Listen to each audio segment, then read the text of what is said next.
It's 5 minutes with me.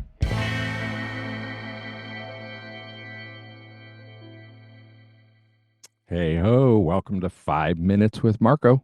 That's me. I'm Marko.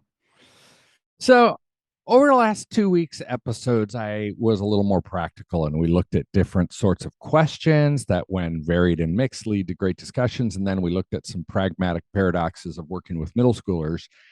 But this week, I'm going to poke the bear a bit. I got smacked on the side of the head a little bit, not by a person, but by an idea. It wasn't a light bulb thing like a great new idea or an aha, but more of a what if that's true? I've been harping for years, as many of you know, on the need for change in youth ministry.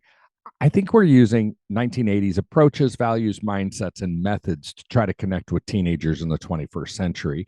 And often it's not working, or at least it's not working like it used to in the 80s and 90s. Sure, that's an overstatement. I'm an American after all, and overstatement is what we're best at. I mean, there's lots of great stuff going on in youth groups all over the world in all makes and models of churches, because at the end of the day, great youth ministry isn't about our approaches and values and mindsets and methods. Great youth work is about the Holy Spirit transforming lives. Great youth work is about Jesus incarnate living in you and me as we spend our lives with teenagers. But we still have approaches, values, mindsets, and methods. And my belief, and often my soapbox rant for the last 15 years, has been that those are often as outdated as a Walkman. In a nutshell, and this is the opposite of an overstatement, which I suppose would be an understatement, we're utilizing approaches geared for teenagers who want autonomy in an area where the primary need of teenagers is no longer autonomy, but belonging. In other words, our youth groups are really good at creating homogeneous pockets of isolation with nifty games and spiffy age appropriate teaching, but we sometimes suck at meaningful places of true belonging. Maybe you don't, but most of us do. I've written about this and spoken on it until I've gotten tired of hearing myself. I've pushed on the need for teenagers to have relationships with more adults in the church and to feel a sense of belonging to the whole church, not just the youth group. Otherwise, when they grow older in the youth group, they have zero connection with the church, and they either jettison their faith as a relic of their teenage years, or they take it private, living the next decade or the rest of their lives as free range Christians.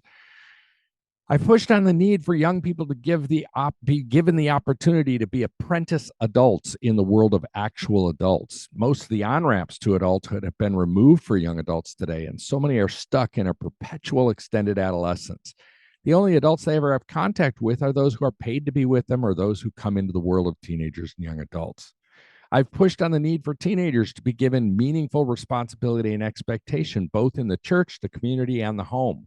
Meaningful expectation and responsibility have been proven to be the linchpin in young adults stepping into adulthood.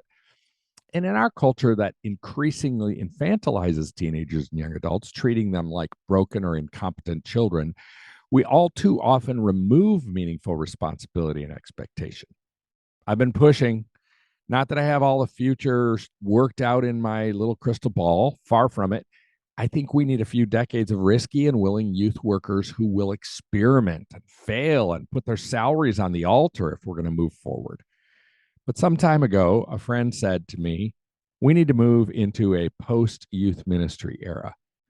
When I asked what he meant, he said, we're continuing to do youth ministry for teenagers rather than serving teenagers who do youth ministry themselves. Whoa. He wasn't talking about electing youth group officers. He was talking about getting out of the way. Stick around and serve, push back from time to time, offer to pray or answer questions or find resources, be present, maybe more than ever since you're not running the program. Sure, that lame little description sounds simplistic. Fair enough. I'm not doing it justice here.